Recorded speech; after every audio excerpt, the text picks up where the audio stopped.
விநாயகன் 105 மாண்புமிகு உறுப்பினர் ச. அரவிந்த் ரமேஷ், மாண்புமிகு மீன்வளம் மீனவர் நலத்துறை மற்றும் கால்நடை பராமரிப்புத்துறை அமைச்சர் அவர்கள். மாண்புமிகு பேரவைத் தலைவர் அவர்களே, சோழிங்கநல்லூர் தொகுதி கொட்டிவாக்கம் பகுதியில் நவீன முறையில் மீன் விற்பனை அங்காடி அமைக்கும் பணிகள் பெருநகர சென்னை மாநகராட்சியால் மேற்கொள்ளப்பட்டு வருகிறது. மாண்புமிகு உறுப்பினர் அரவிந்த் ரமேஷ். மாண்புமிகு பேரவைத் தலைவர் அவர்களே, நம்முடைய பாராளுமன்றத்தினுடைய உறுப்பினர் அக்கா தமிழச்சி தங்கப்பாண்டியன் அவர்களுடைய நிதியில் இந்த கொட்டிவாக்கம் பகுதியில் 62.50 லட்சம் ரூபாய் நிதியில் ஒதுக்கீடு செய்து அந்த பணிகள் நடைபெற்று கொண்டிருந்தாலும் கூட அந்த பகுதியில் இருக்கின்ற பக்கத்தில் இருக்கின்ற நீலாங்கரை, ஈஞ்சம்பாக்கம் போன்ற பகுதிகளில் எல்லாம் இந்த மீன் விற்பனை அங்காடிகளை உருவாக்கி தர வேண்டும் என்று அமைச்சரிடம் நான் கேட்டுக்கொண்டு, மேலும் இந்த மக்கள் எல்லாம் மீன் வாங்குவதற்கும் காசிமேடு, சைதாப்பேட்டை, சிந்தாதிரிப்பேட்டை, வானகரம் போன்ற மொத்த வியாபாரங்கள் செய்கின்ற பகுதிக்கு சென்று சில்லறை வியாபாரம் செய்ய மீன்களை வாங்கி வருகின்றார்கள். குறிப்பாக பெண்கள் இரவு நேரங்களில் சென்று மீன்களை வாங்கி வர வேண்டிய நிலை உள்ளது. இதையெல்லாம் கருத்தில் கொண்டு ஈசிஆர் OMR இணைப்பு சாலையில் வடக்கு பகுதியில் உள்ள இடத்தில் நவீன மொத்த மீன் விற்பனை அங்காடி அமைத்து தந்து மீனவ சமுதாய மக்களுடைய எதிர்பார்ப்பை நிறைவேற்றி தர பேரவைத் தலைவர் வாயிலாக அமைச்சர் அவர்கள் முன்வருவாரா என கேட்கிறேன். மாண்புமிகு அமைச்சர் அவர்கள். மாண்புமிகு பேரவைத் தலைவர் அவர்களே, பொதுவாக மீன் விற்பனை அங்காடிகள் அமைக்கும் பணிகள் சம்பந்தப்பட்ட உள்ளாட்சி அமைப்புகள் மூலமே மேற்கொள்ளப்படுகின்றன. ஒரு இடத்தில் மீன் அங்காடி அமைப்பதற்கு தேவை இருக்குமானால் தொடர்புடைய உள்ளாட்சி அமைப்புகள் அதற்கு சொந்தமான இடத்தில் இடம் தேர்வு செய்ய வேண்டும். இடம் தொடர்பான தகவல்களுடன் மீன் அங்காடியின் எத்தகைய வசதிகள் ஏற்படுத்த வேண்டும் என்ற விவரங்களையும் எங்கள் துறைக்கு அளிக்கும் பட்சத்தில் மீன் அங்காடி அமைப்பது தொடர்பான கருத்துருவை மீன்வளம் மற்றும் மீனவர் நலத்துறை தயாரிக்கும். மீன் அங்காடி அமைப்பதற்காகும் செலவினத்தில் ஒரு பகுதியை சம்பந்தப்பட்ட உள்ளாட்சி அமைப்புகள் ஏற்கும் பட்சத்தில் துறை மூலம் மீதமுள்ள நிதி ஆதாரங்களை கண்டறிந்து உரிய தொழில்நுட்ப ஆலோசனைகளை வழங்கி மீன் அங்காடி அமைப்பதற்கு தேவையான நடவடிக்கைகளை மேற்கொள்ளப்படும் என்பதை தெரிவித்துக் கொள்கிறேன். மாண்புமிகு உறுப்பினர் அரவிந்த் ரமேஷ்.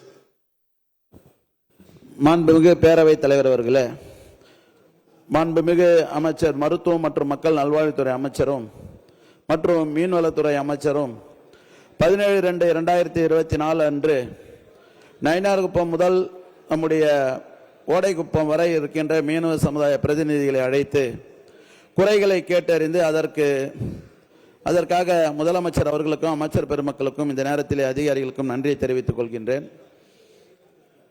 அந்த மீனவ சமுதாய பிரதிநிதிகள் வருகை தந்தபோது கொட்டிவாக்கம், பாலவாக்கம், சின்ன நீலாங்கரை, பெரிய நீலாங்கரை, சின்னாண்டிக்குப்பம், பள்ளத்தெரு, மேட்டுத்தெரு, பனையூர்குப்பம், நயினார்குப்பம் போன்ற மீனவ சமுதாய மக்கள் வாழ்கின்ற பகுதியில் வலை பின்னுவதற்கும் அதனை பாதுகாப்பதற்கும் கடல் அடிப்பை தடுப்பதற்கும் தடுப்பு சுவர்களும் மற்றும் அந்த பகுதியில் மேற்சொன்ன மீனவ சமுதாய மக்கள் வாழ்கின்ற குடியிருப்பு பகுதிகளுக்கு அருகில் கடல் நீர் உள்ளே வருவதனால் அந்த பகுதியில் கடல் அரிப்பை தடுப்பதற்கு தூண்டில் வளைவுகளை அமைத்து தர வேண்டும் என நேரத்திலே கேட்டுக்கொண்டு, நயினார்குப்பம் பகுதியில் ஊராட்சியாக இருந்தபோது சாலைகள் எல்லாம் போடப்பட்டு அந்த மக்கள் பயன்படுத்தி வந்தார்கள்.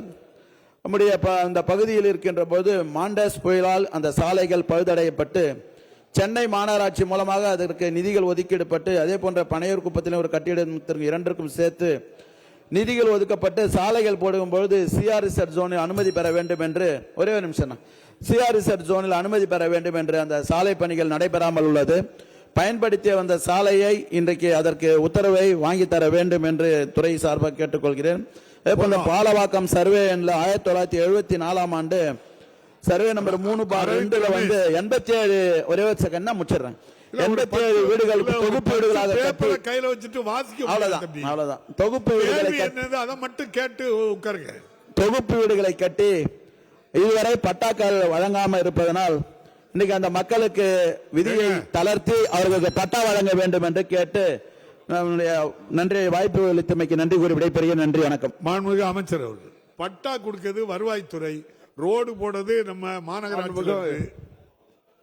மாண்புமிகு அமைச்சர். பேரவைத் தலைவர் அவர்களே, மாண்புமிகு மருத்துவம் மற்றும் மக்கள் நல்வாழ்வுத்துறை அமைச்சர்கள் ஏற்பாட்டில் கடந்த 17/12/2024 அன்று சோழிங்கநல்லூர் ஊரூர் குப்பம் முதல் நயினார் குப்பம் வரை உள்ள 13 மீனவ கிராமங்களில் உள்ள பிரதிநிதிகள் கோரிக்கை கையெழுப்பு கூட்டம் நடைபெற்றது. அக்கூட்டத்தில் தங்கள் கிராமங்களுக்கு பல்வேறு வசதிகள் வேண்டி கோரிக்கைகள் அளித்தனர்.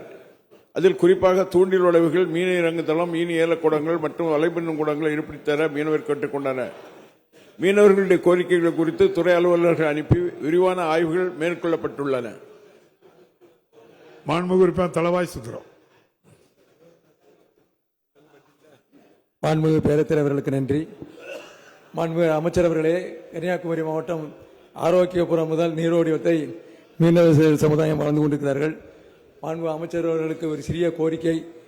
தற்சமயம் கன்னியாகுமரி மாவட்டத்தில் மானிய விலையில் கொடுக்கக்கூடிய மண்ணெண்ணெய் நிப்பாட்டப்பட்டிருக்கிறது. ஒன்று. இரண்டாவது, ஒரே ரேஷன் கார்டில் தகப்பனாரும் போட்டு வச்சிருப்பாரு, பையனும் போட்டு வச்சிருப்பாங்க.